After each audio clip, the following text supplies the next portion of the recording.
Every team, every topic, everywhere. This is Believe. What's up, family? Gerald the Bossman here. You're tuned into the Bossman Show on AM 1010, AM 1430, 1055 The King. Check The King out at 105theking.com and the Bossman Show at bossmanshow.com. Hit me up on Instagram, The Bossman Show, Twitter at Bossman Show, and Facebook, Bossman Show. It's the Bossman on your radio. Listen to the Bossman Show with your host, JR, Saturdays at 9 a.m. right here on AM 1010, The King. What's up, good people? BetOnline is your number one source for all your betting needs. The latest odds, lines, and matchup reports for baseball, boxing, golf, and more. BetOnline continues to be the fastest and easiest way to place your wagers, including live betting and your favorite casino and card games available to play right from your phone. Head to the website or use your mobile device to sign up today and get in on the action. Remember to use your promo code BELIEVE, B-L-E-A-V, for your 50% welcome bonus on your first deposit. BetOnline, where the game starts. BS3 Network, changing the way you watch TV. Yes, BS3 Network, changing the way you watch TV, covering content and hot topics from A to Z, sports, music, society and culture, movie reviews, you name it, we have it. Check it out on bs3network.com or check us out on Roku, BS3 TV on Roku, as well as check out your favorite podcast on all podcast platforms or Spreaker.com/BS3 Network. You are now tuned to BS3 Network.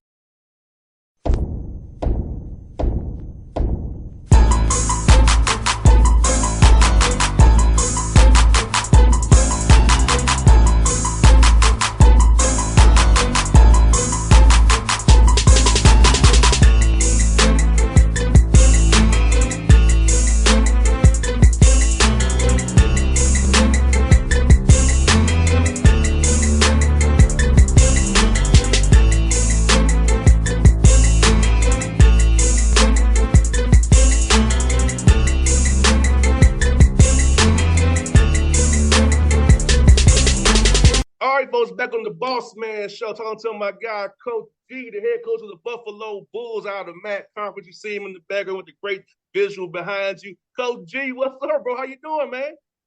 It's great to be here, boss man. Life's great in Buffalo. The best time of year in terms of weather here.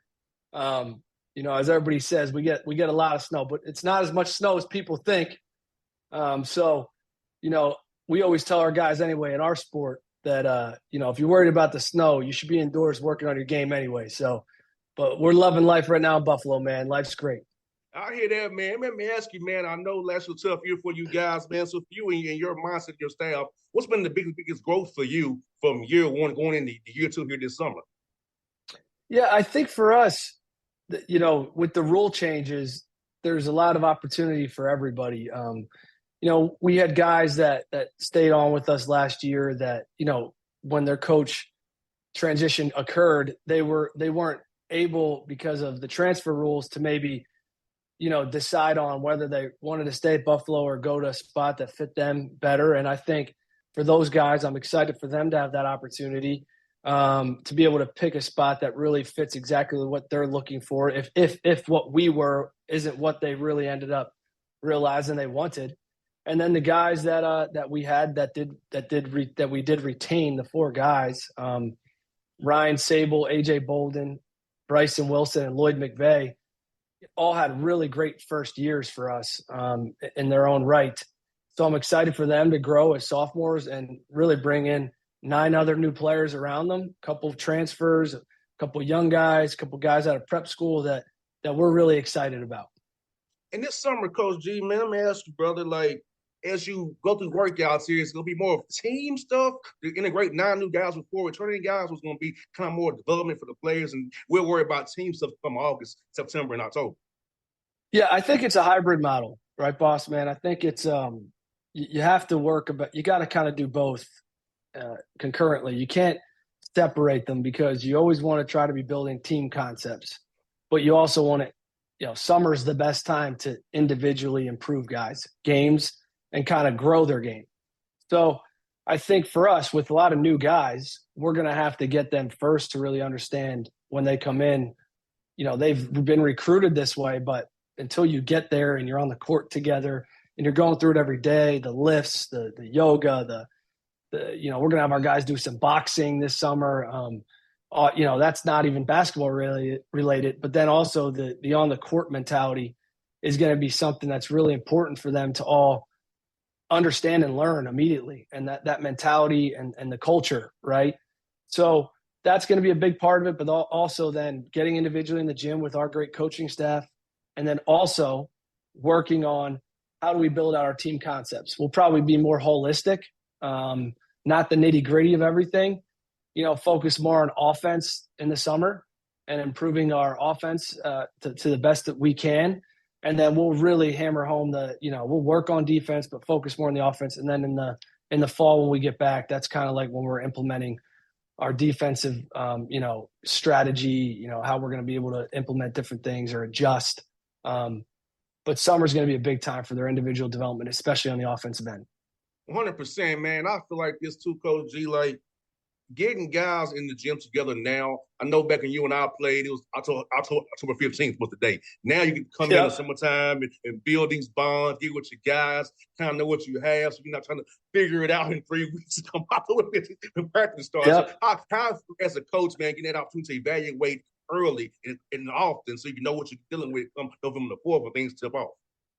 I think it's huge, man. I do. I remember being a graduate assistant when coaches weren't allowed on the court when I was working for Jay Wright back in 08, 09, my first year, right? And, I was able to be down there and rebound for guys and be on the floor where coaches really couldn't do anything in the summer.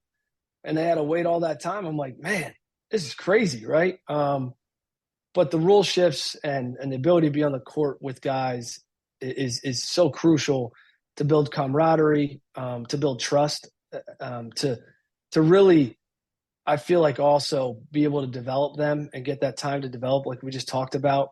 It's huge. And to have all the coaches down there, including the head coach, just allows that trust to be built, but also allows them to expand their games.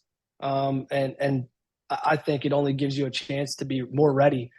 And as that time comes, and I think what we did figure out too, Bossman, is that 4 hours a week is great. If it went up a little bit, nobody would argue with that either in terms of the amount of hours we get on the floor. But that time, you get, and then the 2 breaks you usually get in the spring, but also the fall, when they go home in the summer, it gives them enough time where you're not just running them into the ground. So I think the greatest thing too is for coaches is you don't feel like an October 15th hits and you got to get 9 million things in and you're behind. You're not playing catch up anymore. No doubt, because now you're kind of like a well-oiled machine. Know what you're doing. Know what concepts are. Because you and I both know this as players, man. The game plan discipline is very important. Having the right mentality when the ball tips off is very important. So you get those reps from June, July, August, September, because the more reps you get, the more you know what you're doing. And talk about the piece of this for young men, Coach G. Is like, understand the game meant having skill on the court, but yes, none of that's the middle part. Know how to make the right reads. Defense doing to you. Looking at the backside, looking at all 10 players on the court, not just what you're doing. Give them to understand that the game, as a holistically, it's more than just what you're doing. We're all in this on a string together. No doubt. I think it's such a great asset for players to be able to have coaches to teach them how to think the game at the next level, no matter what time of their career they're in. Obviously for a first-year guy, it's huge. There's so many transitions. So getting them in the summer is key because you get them acclimated to a college campus, going to school at the college level. So when they get back in the fall, you don't feel like they're blindsided by 9 million things on top of the pressure of having to know concepts and reads and all the stuff that we're going to demand of them as basketball players, right? So it weans them in the right way, but then it gives you a chance, especially in this changing environment where you might have new guys on a team every year to really teach your terminology, because terminology sometimes shifts place to place. It gets you to get them to understand your concepts and how you're going to play. And I think that is such a value for all of us, no matter where you're at, because and as a player, the best way you can have success is having a team that's connected. So the more time you get to spend together doing what you do, the better off chance you have. So I think that's a big part of it. No doubt. And also, what's also good about it is this, man, like, I love getting watching film, man. I love the film room. I love being able to look and see what guys are doing, all my opponent's tendencies, what their weaknesses are, and how are you using analytics then to help your guys on offense and defense, knowing where a guy wants to get to, knowing where their hot spots are, their cold spots are, get them to understand, hey, this is what's best for your game, how to attack their strengths and build those up, also boost the weaknesses as well, based on what you see from the analytics piece of it. It's just when you watch the film and get those stats back. Yeah, I think for us, the biggest thing with analytics is looking at it from a team perspective and really decision-making as a team and how that can impact the game, whether it's pace of play. We look at that stuff all the time, but then you also have to look at your team, your roster, your makeup. You watch the NBA playoffs now, obviously, because of the way Indiana was built, they played super fast, where all my guys that I love on the New York Knicks, they played a little slower pace, grind out game, half court game. And both are great styles for the individual team because of the personnel, right? So I think the biggest key is still understanding your personnel and kind of trying to fit those pieces together. Give guys confidence. I don't want to use analytics ever in our program to take away confidence of a player or what they do well. So we'll never really use it to say you can't do that. We'll maybe use it to educate them on why there might be a better option. But like you said, I think from a team perspective of, shots at the rim, threes, when to use the mid-range, I think you got to know your personnel on all that stuff, right? So really from an analytics perspective, I think for us, we're going to really look at it from a team perspective, like possessions, how many possessions we want to get and why. Some defensive metrics that we might use with, stops or how you're going to deflections, right? But that's still partially built into what you do and execute basketball wise too, right? At the end of the day, any coach is going to tell you, I'm better when I have guys that can make shots, and I'm better with a team that can get stops. No doubt. I think how you do that is all based off of what your personnel is, but there's a huge benefit to using analytics to sift through a lot of it to really streamline the focus of what the team needs to think about. And defensively, last year and going forward, how do you kind of teach the keeping your hands up as secondary defender, trying to draw a charge, knowing they ain't going to give you a charge no more, but keep your hands up, just contest hard with high hands and having hands to the lights? How they affect how you talk with the rule change of secondary defenders getting charges now? Yeah, I think they want freedom of movement, and I get it. The scoring is everybody loves scoring, so how do you play within that context? And what you emphasize is really important to your team, right? Because you can work on being the best team at taking charges in the country, but it's really hard to get them with the rules. So you don't want to take away a guy's decision to maybe try to do it at times. Hey, there's still times you could take a charge, right? You just got to explain, you have to be set. You got to be sure, you're really you stepped up into it. You're steady. You're still. And it can't be after a dude leaves his feet or even really goes into his motion, right? It's really hard. So you start teaching the rule of verticality, where it's, hey, if you're there and if there's an indecision, you probably have to leave your feet, go hands straight up, and you can't shift your body into him or sideways. You got to go straight up, and just that's your best chance to make a play on that situation, right? So and that's great, with our MAC guys. They send out some refs to us to explain the rules in person. Our head of referees is great and really gives us a great understanding as coaches. And then it's our job as coaches to figure out how we want to emphasize that in our own program. No doubt. And speaking of your conference, man, the MAC is a heck of a conference, man. A lot of great coaches, a lot of great talent. So for you going through it year one and seeing the talent in the league and coaching the league of guys like John Gross and Cindy down there, man, doing their thing, and Coach Kowalski down there, guys like that, man. How has it been in that league amongst all those guys, man, going against them, man, and knowing what you have to compete with going forward?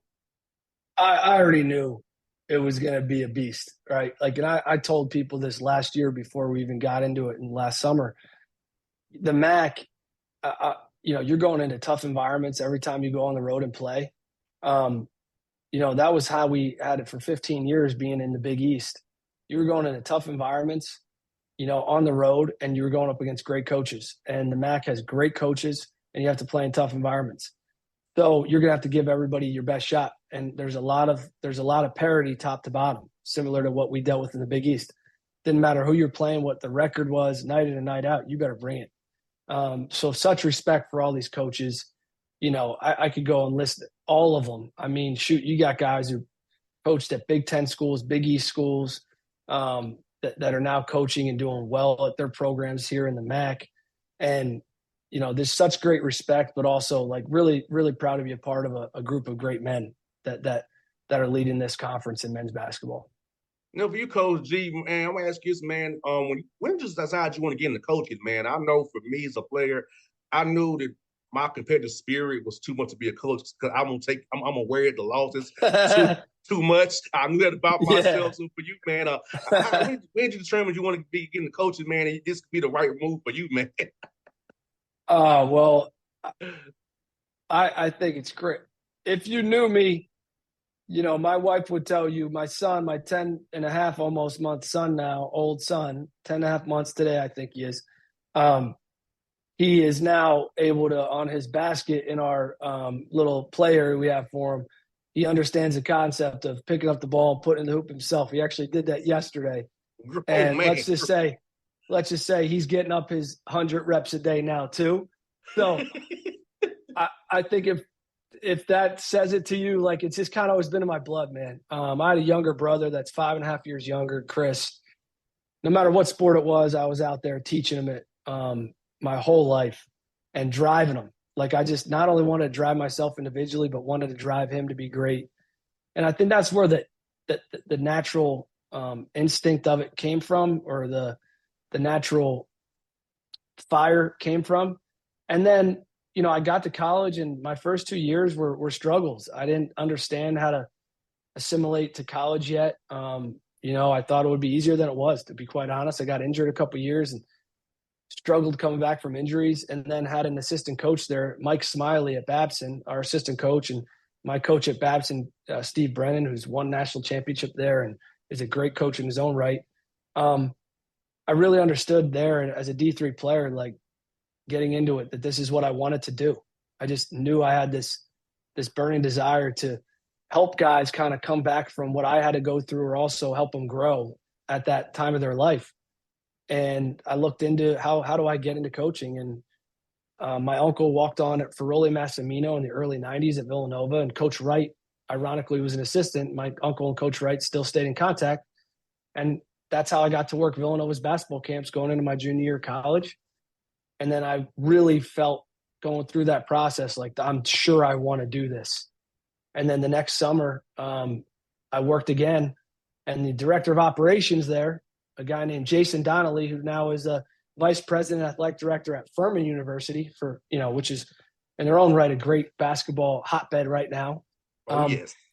He was on the coaching staff as a coach, and said, "Hey, we need a graduate assistant next year. I think you'd be perfect for the job." And I interviewed, and it worked out great. 10 days after I graduated from Babson, I was on campus at Villanova, rebounding for Scotty Reynolds and Dante Cunningham and Dwayne Anderson, who's on staff there now, and all those guys, Shane Clark. So that's just how it happened, and I haven't looked back. Man, I tell you what, bro, I all kudos to you, man. I know I couldn't do it, man. I'll probably be a violation for language because I'll be something that you're mad. So I deal with that sometimes. Don't worry. I deal with it sometimes. You got to be smart about it.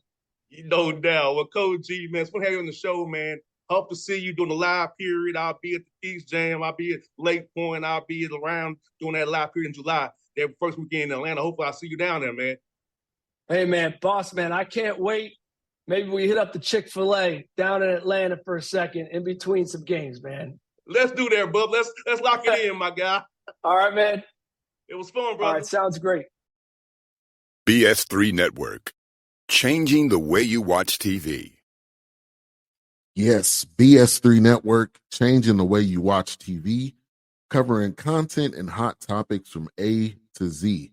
Sports, music, society and culture, movie reviews. You name it, we have it. Check it out on bs3network.com or check us out on Roku, BS3 TV on Roku, as well as check out your favorite podcast on all podcast platforms or Spreaker.com/BS3 Network.